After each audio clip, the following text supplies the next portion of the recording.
आइए दूसरे अमृत की चर्चा, जिसको गोस्वामी जी कहते हैं भगवान का रूप, रूपामृत। रूपामृत का अत्यधिक महत्व है व्यक्ति के जीवन में।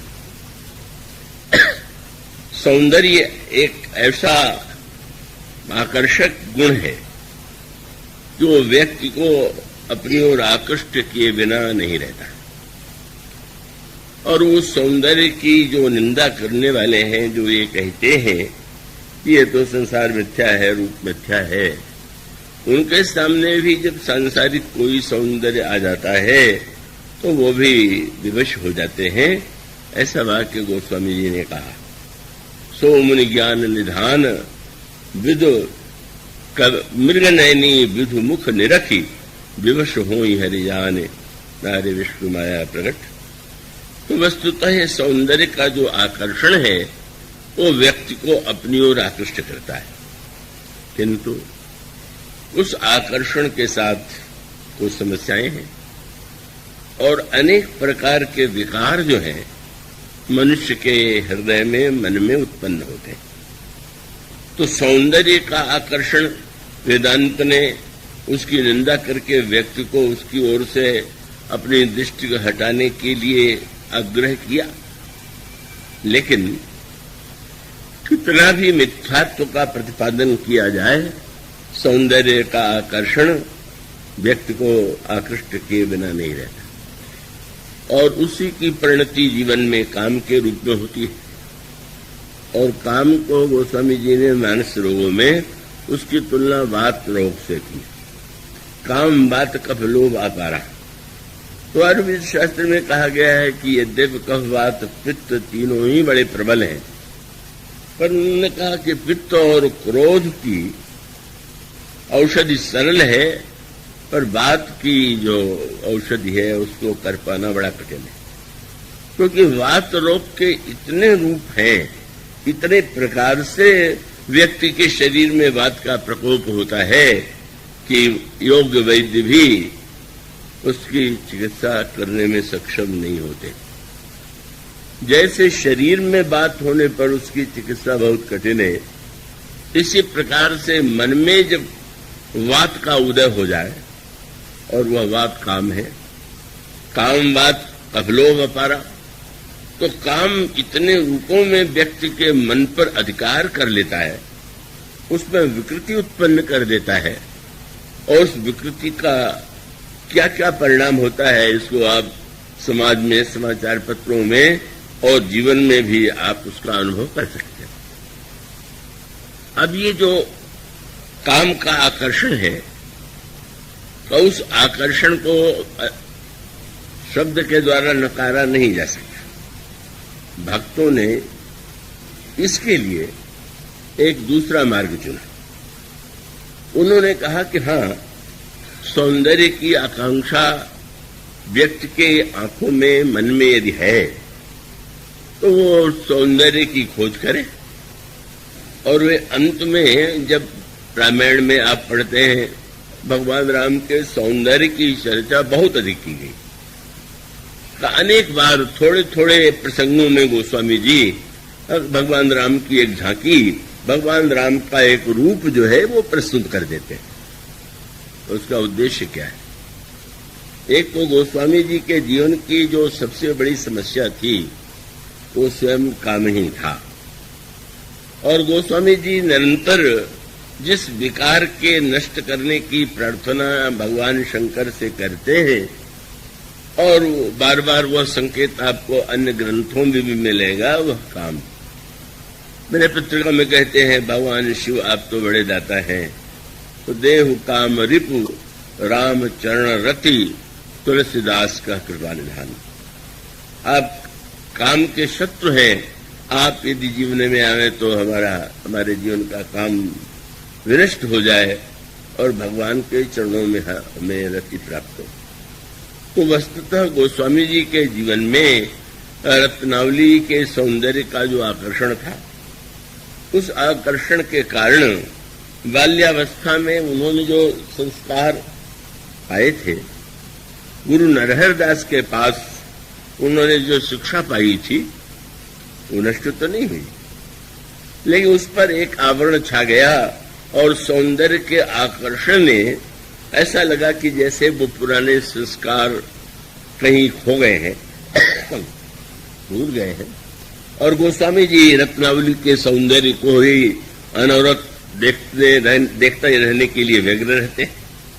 तो रत्नावली के प्रति उनका जो आकर्षण है और किस तरह से उस सौंदर्य का आकर्षण उन्हें निरंतर उस वृत्ति में ही बिल्कुल ऐसी स्थिति में ला देता है कि जब उन्हें यह स्मृति भूल जाती है कि वे श्री राम के भक्ति का संस्कार उन्होंने पाया है, राम नाम के द्वारा उन्होंने प्रारंभ में दीक्षा प्राप्त की है, और उसके बाद किस तरह से एक दिन का वियोग होने पर वो पत्नी को पाने के लिए बढ़ती नदी में कूद पड़ते हैं। कहते हैं मुर्दे के द्वारा उन्होंने नदी को पार किया।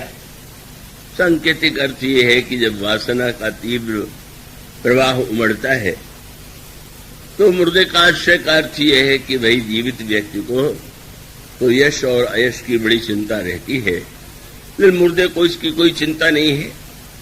तो मानो मुर्दे के समान मुर्दे का आश्रय चाहे उसको भौतिक माने या कविता माने, उसका तात्पर्य है कि उस समय वो एक शववृत्ति, और जब वे रात के समय पहुंचे ससुराल में तो ससुराल का द्वार बंद था। तो द्वार जो होता है वह तो मर्यादा का एक प्रतीक है। घर में दरवाजा न होने पर कोई भी आ सकता है, कोई भी जा सकता है, सुरक्षा जीवन में नहीं रहेगी। इसलिए व्यक्ति जो है घर में द्वार का निर्माण करता है, और यह मर्यादा का ही द्वार है। इस मर्यादा के द्वार को आप उचित समय में जिस व्यक्ति को भीतर बुलाना चाहते हैं उसके लिए खोल देते हैं, और जब आप चाहें कि कोई व्यक्ति न आवे तो अगर वो द्वार पर खड़ा भी हो जाए तो आप उसे द्वार को बंद कर देते। तो मानो यह जो तुलसीदास जी को द्वार बंद मिला, उसका अभिप्राय है कि ससुराल जाने का भी एक समय होता है, एक मर्यादा होती है।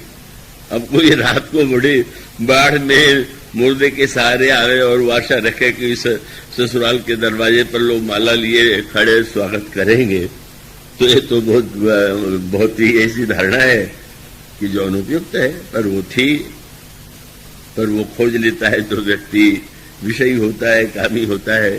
कहते हैं खिड़की तो खुली हुई थी, कितनी भी मर्यादा का द्वार रखा जाए, पर ऐसा तो नहीं है कि कोई न कोई उसके बिना भी मर्यादा को छोड़ करके भी अपने उद्देश्य को पाने के लिए घुस जाए।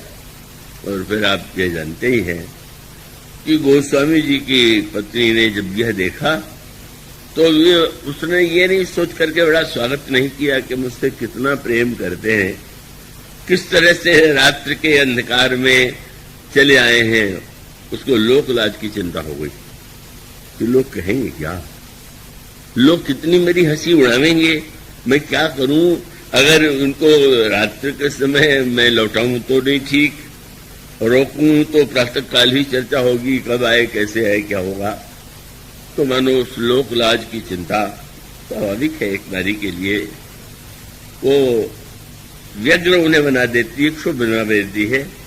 और उसी में उन्होंने वो प्रसिद्ध दोहे की बात कही जाती है कि जिसमें उन्होंने कहा अस्थ चर्ममय देहमय मम तासो ऐसी प्रीत, हड्डी और चमड़े से भरे हुए मेरे शरीर के प्रति आपकी इतनी प्रीति है, और आप तो बड़े संस्कार में राम भक्त रहे हैं।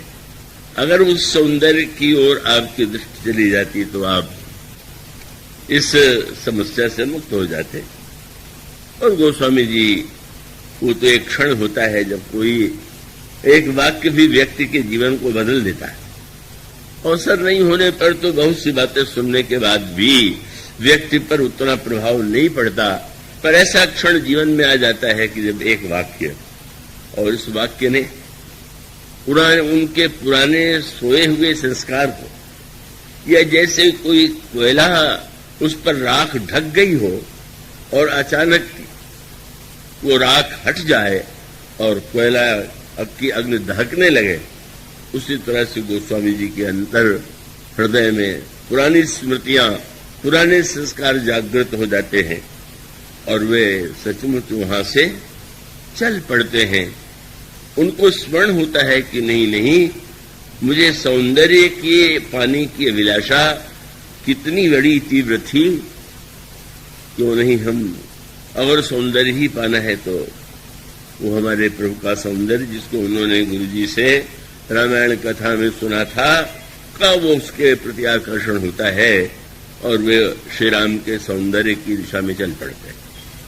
तो ये रत्नावली और गोस्वामी जी के उपाख्यान का कई पक्ष है और कई कवियों ने रत्नावली की बड़ी सराहना की है और वो यूं कहें तो सराहना के भी पात्र हैं, क्योंकि उनके वाक्य की प्रेरणा गोस्वामी जी को पुरानी स्मृति की ओर प्रेरित कर देती है। पर उसको केवल इतना सरल बना देना कि तुलसीदास जी को तुलसीदास रत्नावली ने बना दिया, ये शायद कविता की अधिक अतिशयोक्ति ही मानना चाहिए, यथार्थ से इसका संबंध नहीं। इसलिए जब कोई यह कहता है, कई बार बड़े अच्छे शब्दों में रत्नावली की प्रशंसा की बात कही गई है और अनेक लोगों ने यहां भी कही है और अन्यत्र भी कही है, तो शांति देवी ने जब यही कहा कि वो तो बधाई दीजिए रत्नावली को कि उन्होंने तुलसीदास को तुलसीदास बना दिया, न वे फटकार थे और न तुलसीदास बनते। तो मैंने विनम्रता से कहा कि अगर पत्नी के फटकार से तुलसीदास बनते होते तो घर घर में तुलसीदास बन जाएगा। वो तो न जाने कितने पुरुषों को, अधिकांश को अपने पत्नियों से फटकार मिलती है, तो कैसे वो तुलसीदास बन जाते हैं क्या? ऐसे तुलसीदास नहीं बना जाता है। उसका अभिप्राय है कि हाँ, उसका भी उनकी भी एक भूमिका है, पर मुख्य भूमिका तो उन्होंने जो सुना था, मैं पूरे निज गुरु सन सुनी कथा सुसूकर खेत, समझी नहीं तब बालपन तब अति रहूं अचेत, तदपेक रही गुरु बारही बारा, समुझ परी कछुमति अनुसारा। बाल्यावस्था में जिस बालक ने चारों ओर भिक्षा मांगी हो और अंत में गुरु नरहरिदास का आश्रय मिला हो और जहां पर उन्हें सूकर खेत में राम कथा सुनने को मिली हो, तो उनके अंतःकरण में पहले से ही संग्रहित थी और वह कथा उनके अंतर हृदय में थी। केवल उन वाक्यों का यह परिणाम हुआ कि वो पुराना जो संस्कार था वो चैतन्य हो गया और चैतन्य होकर के ही उन्हें उस महान लक्ष्य की दिशा में प्रेरित करता है। तो इसलिए वस्तुतः गोस्वामी जी के ग्रंथ में जो श्री राम के सौंदर्य का इतना अधिक वर्णन है कि कई बार कई लोगों को लगने लगता है कि बस एक प्रसंग में ही 2 बार 3 बार 4 बार जहां देखिए गोस्वामी जी श्री राम की झांकी, श्री राम की सुंदरता का वर्णन करने लगते हैं।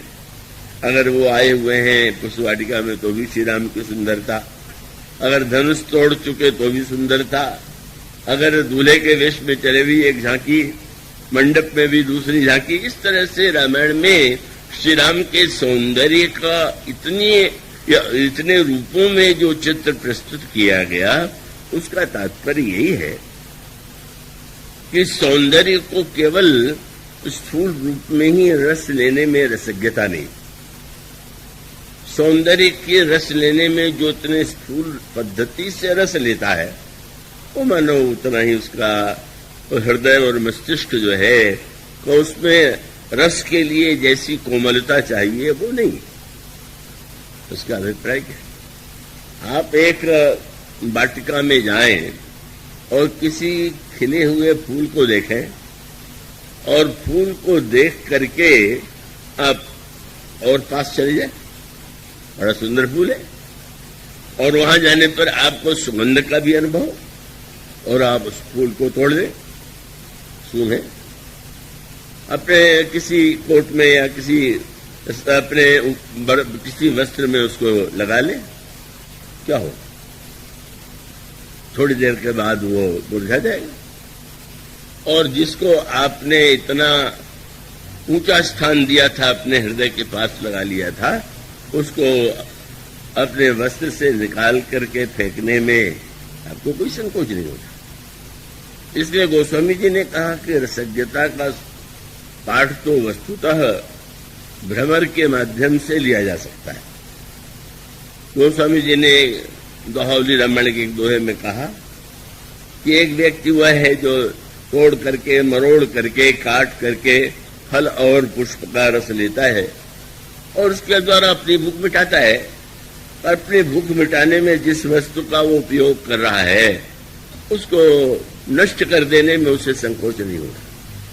पर गोस्वामी जी ने कहा दोहावली रामायण में, तब ये जो है पियत सुमन रस अली विटप कोल काट फल खात तुलसी तरु जीवी विकल जुगल सुमति कुमति कहलात।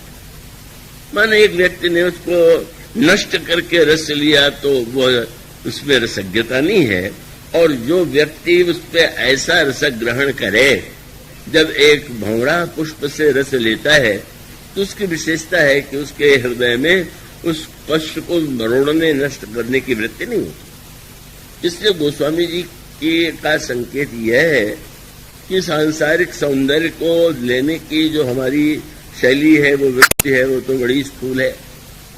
तो मानो उस स्थूल वृत्ति को अगर ऊर्ध्वगामी बनाया जा सके और उसको हम अपने मन के माध्यम से मन को भ्रमर बना करके अगर हम उस दिव्य सौंदर्य रस का पान करें तो वह सौंदर्य रस हमारे अंतःकरण के विकार को दूर करके हमारे जीवन में अमृतत्व का संचार कर सकता है।